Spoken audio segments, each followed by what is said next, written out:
नमस्कार साथियों, सफल आईएएस में आपका हार्दिक स्वागत है। रोज की तरह आज एक नए मुद्दे को लेकर आपके सामने हाजिर हैं। आज का मुद्दा ईडब्ल्यूएस आरक्षण है और इस आरक्षण के लिए क्या शुरुआत हुई और क्या इतिहास है, इसको अपन देख लेते हैं। तो सबसे पहले पुराने प्रावधान सुप्रीम कोर्ट के अनुसार क्या थे? तो सबसे पहले चंपकम दोराई राजन 1951 में एक मामला गया और ये मामला मद्रास प्रेसिडेंसी ने एक जातिगत आज्ञा पत्र क्या हुआ जारी करा। और उस आज्ञा पत्र में कहा गया कि ब्राह्मणों को आरक्षण क्या हुआ दिया जाएगा। मतलब ये 50 में हमारा संविधान बना और 51 में ही मद्रास प्रेसिडेंसी ने एक जातिगत आज्ञा पत्र जारी कर दिया। और मद्रास प्रेसिडेंसी मतलब वर्तमान में जिसको हम चेन्नई बोलते हैं वो। तब सुप्रीम कोर्ट ने इसको क्या कर दिया, रद्द कर दिया उन्होंने कि नहीं, कास्ट के आधार पर कोई चीज यहां पर नहीं होगी या इस वर्ग को आरक्षण देने वाली बात की जरूरत नहीं है या आरक्षण नहीं दिया जाएगा। उसके पास उसके बाद एम आर बालाजी 1963 में सुप्रीम कोर्ट ने व्यवस्था दी और व्यवस्था देते हुए यह भी बताया कि पिछड़े वर्ग को वर्गीकृत करना क्या है, असंवैधानिक है। कोई विशेष वर्ग पिछड़ा वर्ग नहीं है, इसके निर्धारण के लिए व्यक्ति की जाति ही एकमात्र कसौटी नहीं है। इसका मतलब ये हुआ कि अगर कोई व्यक्ति ओबीसी में पैदा हुआ है तो उसको रिजर्वेशन मिलेगा, ये कोई मतलब नहीं है। ठीक है ना? यानी उसके जाति में पैदा होना ही उसको रिजर्वेशन मिलेगा, ये कोई मतलब उसके अंदर नहीं है। क्योंकि ये इशारा करेगा, कर रहा है किस तरफ, कि जैसे मान लीजिए कोई किसी ओबीसी में पैदा हो गया तो उसको रिजर्वेशन मिलेगा नहीं मिलेगा, क्योंकि आपको पता है कि ओबीसी को जो रिजर्वेशन है उसके लिए क्रीमी लेयर की क्या है, एक रेंज बना दी है कि कोई जो क्रीमी लेयर में आएगा वो क्या है, आरक्षण का लाभ नहीं लेगा, और जो क्रीमी लेयर से नीचे है वो आरक्षण का क्या होगा, लाभ लेगा।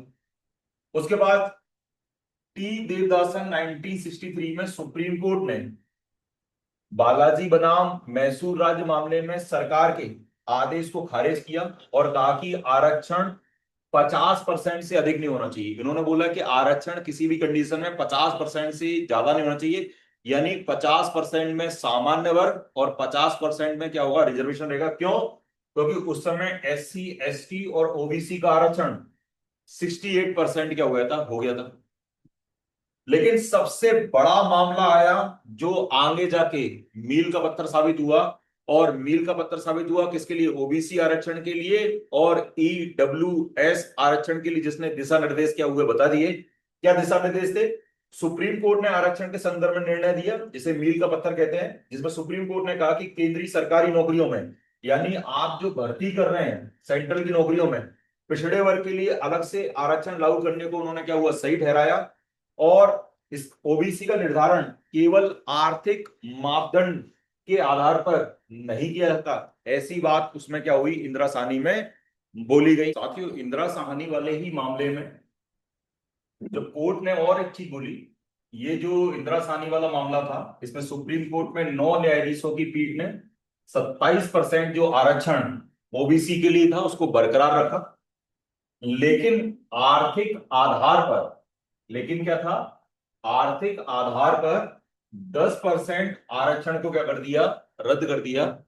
और बताया कि किसी भी स्थिति में 10% आरक्षण आर्थिक आधार पर हम नहीं दे सकते। सुप्रीम कोर्ट ने कहा कि आरक्षण 50% से अधिक नहीं होना चाहिए किसी भी स्थिति में, जब तक असाधारण परिस्थिति, मतलब कोई ऐसी कंडीशन देश के अंदर निर्मित ना हो जाए कि हमको और अधिक मात्रा में रिजर्वेशन देने की आवश्यकता है, अर्थात विशिष्ट परिस्थिति ना हो, तब तक आप और अतिरिक्त रिजर्वेशन नहीं कर सकते। या इसको ये समझ सकते हैं कि 50% की सीमा केवल ओबीसी आरक्षण के लिए है। अगर किसी अलग अगर किसी को अलग वर्ग मानते हैं तो उस पर लागू नहीं होगा। यानी कहने का मतलब है, सुप्रीम कोर्ट ने बोला कि आरक्षण किसी भी स्थिति में 50% से अधिक नहीं होना होगा। लेकिन अगर सरकार किसी को एक अलग वर्ग माने तब आप आरक्षण क्या हो सकते हो, कर सकते हो।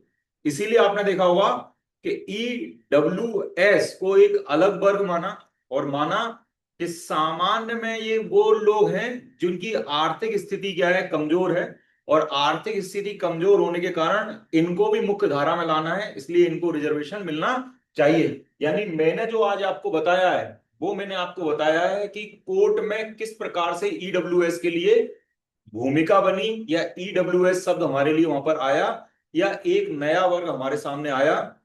इसकी और डिटेल चर्चा इसी के नेक्स्ट वीडियो में अपन करेंगे। तब तक के लिए धन्यवाद।